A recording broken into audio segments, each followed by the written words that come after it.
Hello everybody, I'm back. It's Fatty Q. I just made the final table of a million tournament, which is pretty awesome. I'm in 6th, and I guess I'm gonna raise. No, I'm not folding, I was gonna raise or shove, but I think I'm a bit too deep to shove.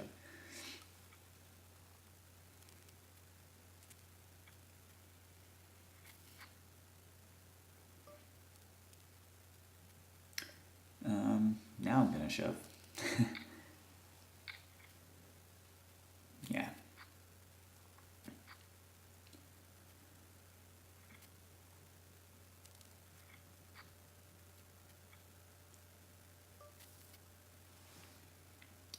Now,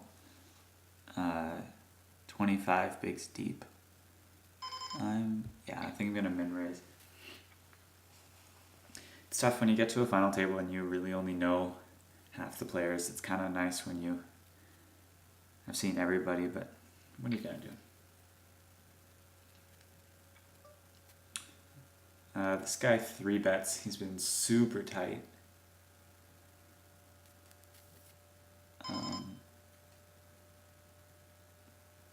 Like almost 4-1 though. But don't want to play out of position. He's the chip leader too, which I noticed kind of late. He could probably just be pushing around. It's definitely something to watch out for. I'm gonna fold just in case the chip leader raises this again, or somebody else does like that.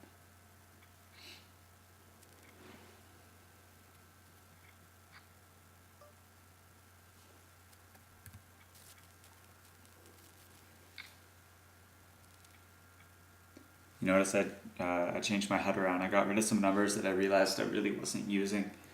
And hopefully you can see all the cards now. I think it still blocks the players in seat 2, who is already gone, and 8, which is the avatar of the woman in the top left. I changed it around hoping it would take up a little less space, which it didn't really happen. But what are you going to do? It's definitely easier to read. I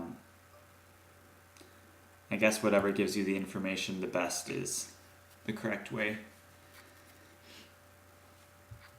Like this. I should move this.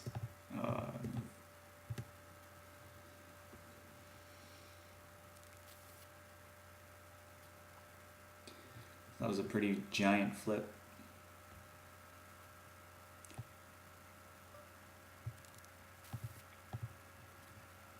Run out of flush. Life is good.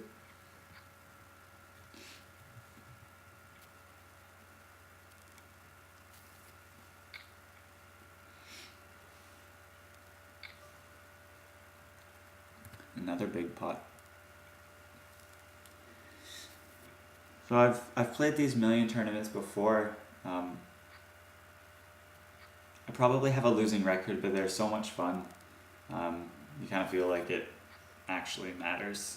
I have, I think, 32 million or something like that. Play chips. So losing a million isn't so bad, but it's cool to win. I've won once before. It was pretty awesome.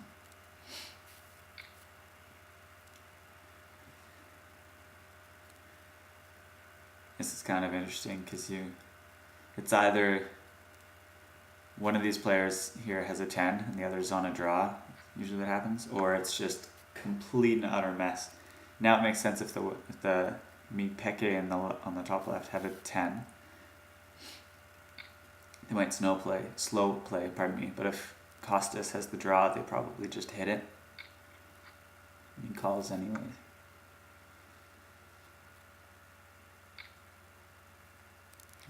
Bet's super small. Wow. Well.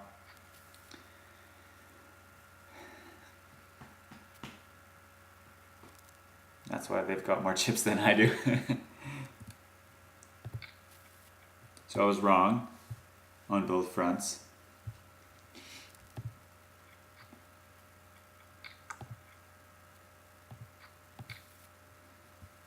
So me pick bet out the flop with second pair.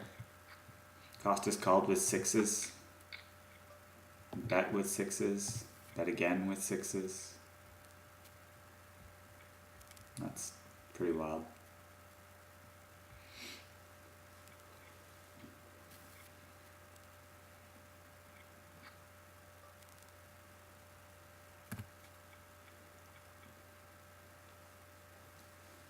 They're playing a lot tighter than I thought they would.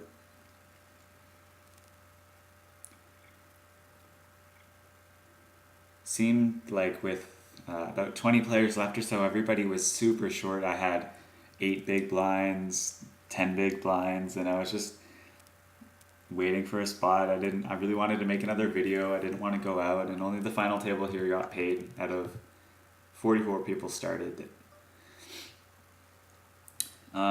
Here's another paired board, but I'm hesitant to bet just to try and buy the pot because Mr. Costas was not afraid of a paired board last time.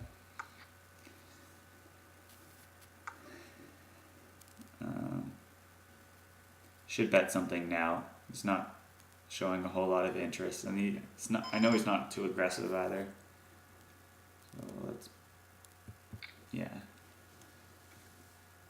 There we go.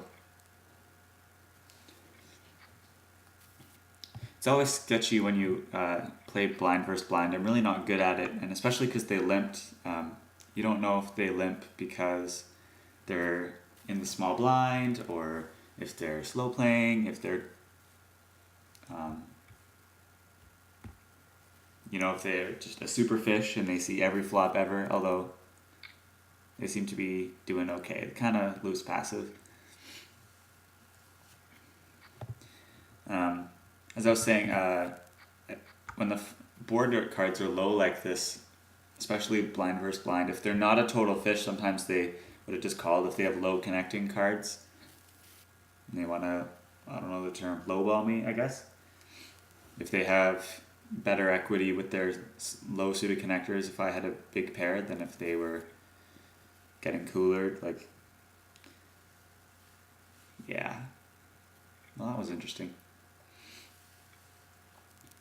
A lot of players will move a bunch of chips around with 5-6 in the blind, stuff like that, because they have a better chance of hitting a hand like 5-6 against aces perhaps than they would if they played kings the same way.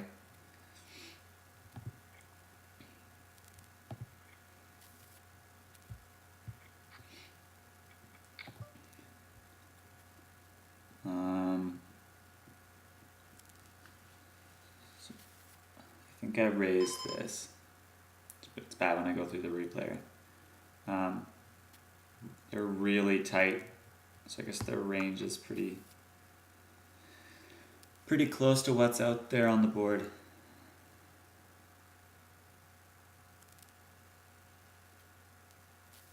I don't think my stats show that I haven't played a hand, or I haven't seen them play post flop yet though. They really don't seem interested.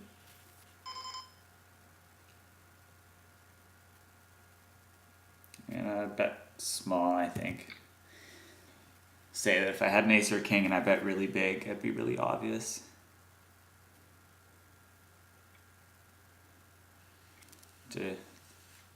Yeah, sometimes betting small shows so much strength. Opposites are usually correct. You bet small, it's a monster. You bet big, you're just trying to take it away with a lesser hand for sure.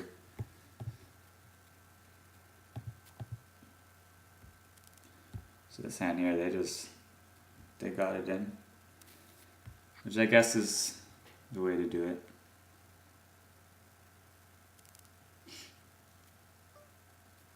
Not sure how scared the player with the ace queen here would be to play that flop though.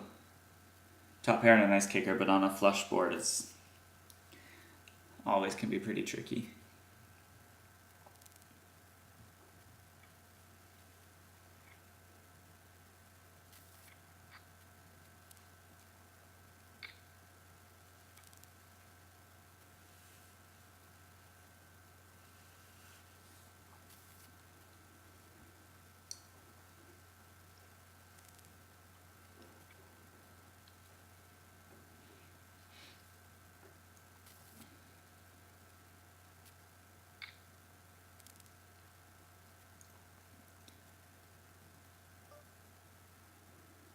Um, I really don't like hands like this. I used to play them all the time. I don't anymore. But 6-1 odds. I'm going to call. Let's wait a bit. I've been waiting a bit all the other hands, so I guess I'm just going to keep doing that. It seems to work. We totally miss. This Boosh guy again, he's still in first and super aggressive, but if I bet here, remember he raised me before, I really don't want to do it again. He checks it now.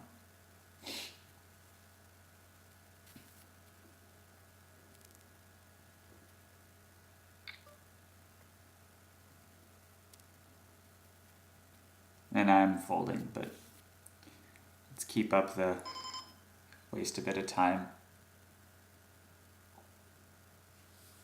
Do this in the main lobby tournament. Some people really follow the bet speed, I guess, if you bet right away or if you really think about it. Sometimes it's tough when you don't have a time bank, but often people, if they call right away, it's usually pretty fishy. If they take a really long time and then bet a reasonable amount, like half the pot, 70% of the pot, stuff like that, it's usually pretty strong. Or they have a strong hand. Because they really took the time to think out their bet sizing rather than just hammering away. And this should be a pretty giant pot. Already is a pretty giant pot.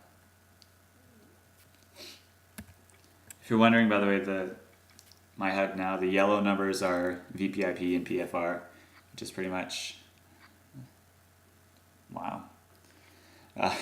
It's pretty much, VPIP is how many hands they play, or what percentage of hands they play, not including checking your option in the big blind. It's voluntary put into pot, which is why checking doesn't count, because the blind's already there. Just think. I think I'm going to shove this.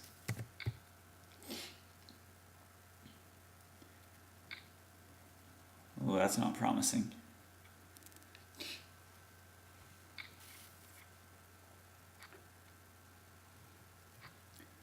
Seven or a queen.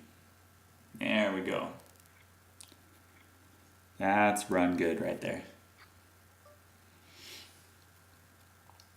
There we go. That was 14% pre, 12% on the flop, 10% on the turn.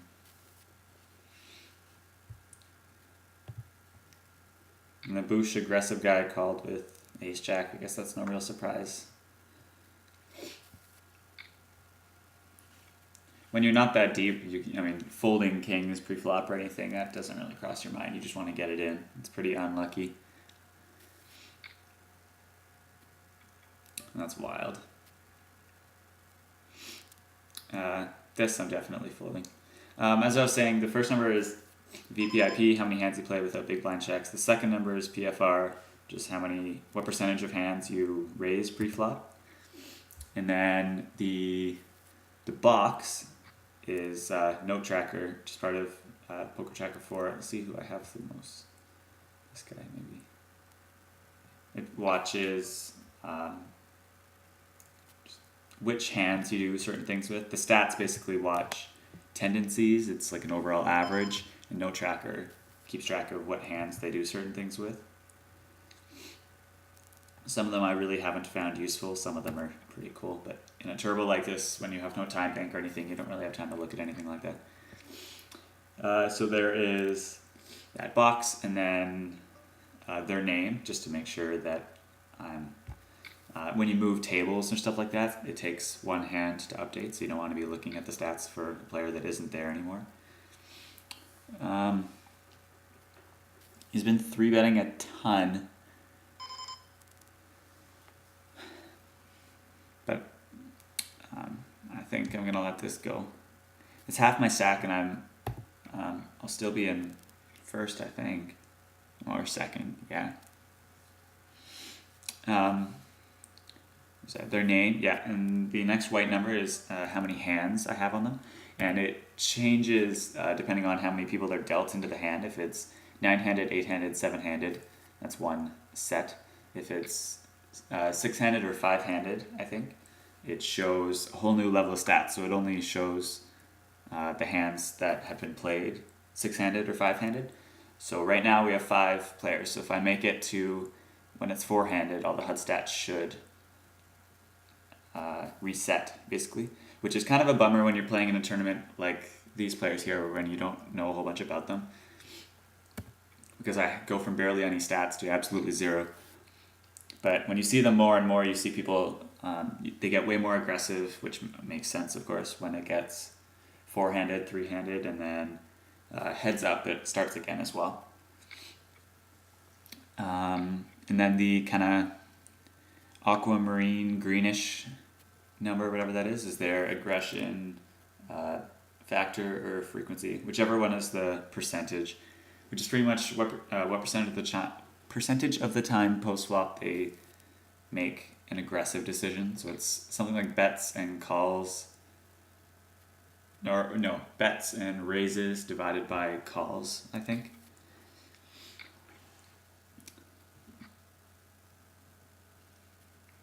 Oh. Always on the river, right? Yeah.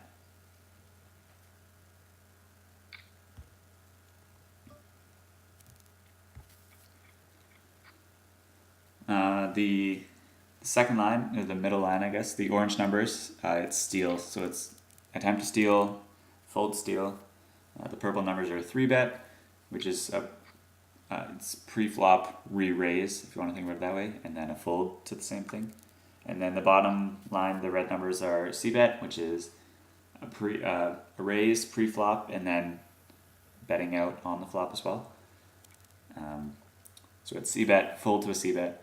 And then the number after that, that's LF, that only Costas to my right has an actual number for that too. It's limp fold, and I made it bright, nice teal color because it's my favorite color. And it helps me look at it. Oh, he showed his walk hand. All right, buddy. Yeah, it's the teal number's limp folded. It's how many times they call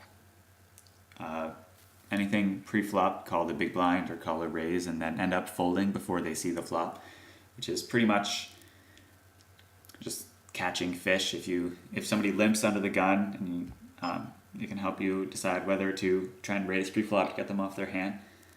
So if they limp a ton, like Costas did, he was playing 41% of his hands in 0 raises, so he was only playing by calling, and he was 41% of the time, and limp folding 100% of the time, even though it only happened once. So it was, and you get a whole ton of hands, it's really quite helpful.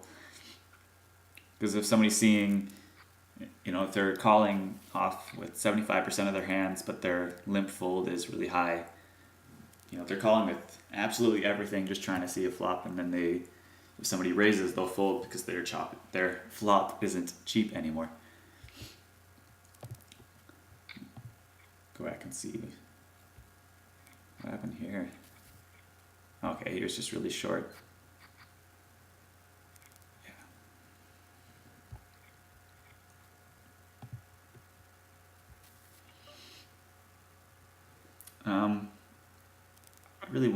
I do want to shove this, but I'm also kind of thinking about the pay jumps too.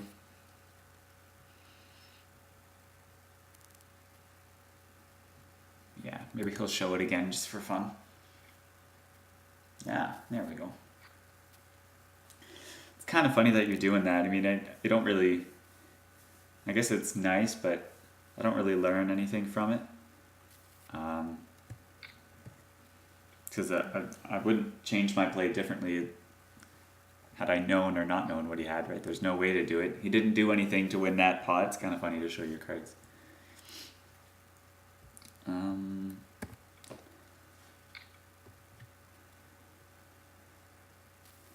can look at the the chip counts on in the lobby on the right hand side. You can see Bush has it all. He's got it going on.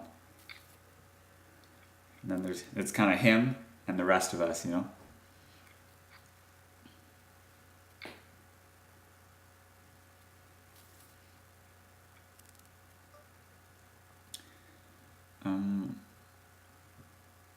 Kind of want to call this. I feel like I should play something so he doesn't keep coming after us all. And totally miss, which sucks.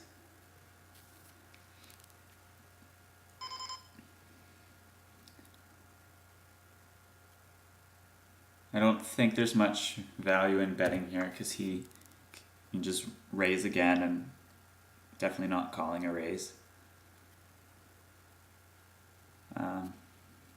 Yeah. I'm starting to think, well, I knew before with all the chips he's being aggressive, which is good, but he's giving really nice odds, like 4-1 odds here. It's really a bummer that he's got direct position on me. It stinks. I'm definitely going to shove this, but I will wait my good little time. I think I expect him to fold, so yeah. It's really not that much. It's going to take quite the effort to overcome him in the chip counts, but I might move up on the other players, which is good. Even taking the blinds now becomes really helpful. I raised this because I finally had position on Bush post flop anyway, and me Peke has been playing really tight.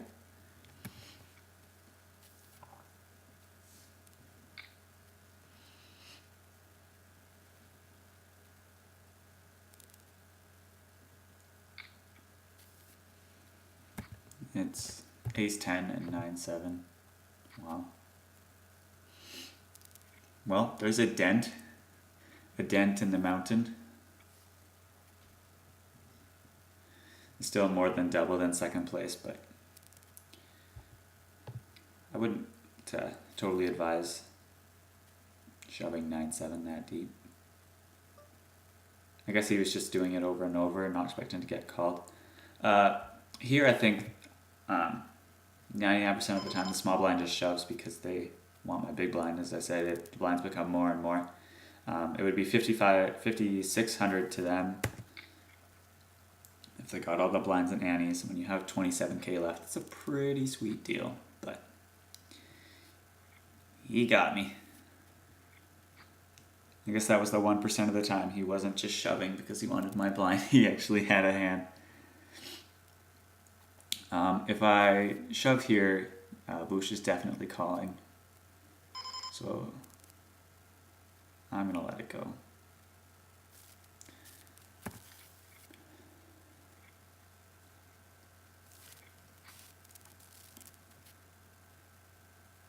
I'm in last now, so I'm definitely shoving this. I don't like my odds of getting dealt a better hand than this one and the next hand or the one after when I'm in my big blind and I don't really have a choice. Less of a choice than I already have right now.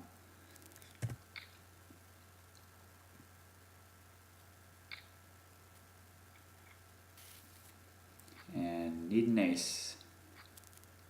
Or 4. Nope.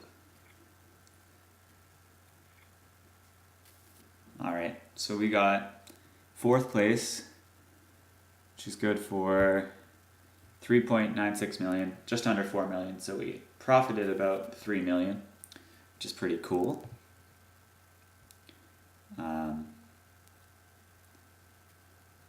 We'll see. Yeah. So that's it for me. You know, I use preferred seating, so not everybody's in a different spot, but oh, you got those chips back fast.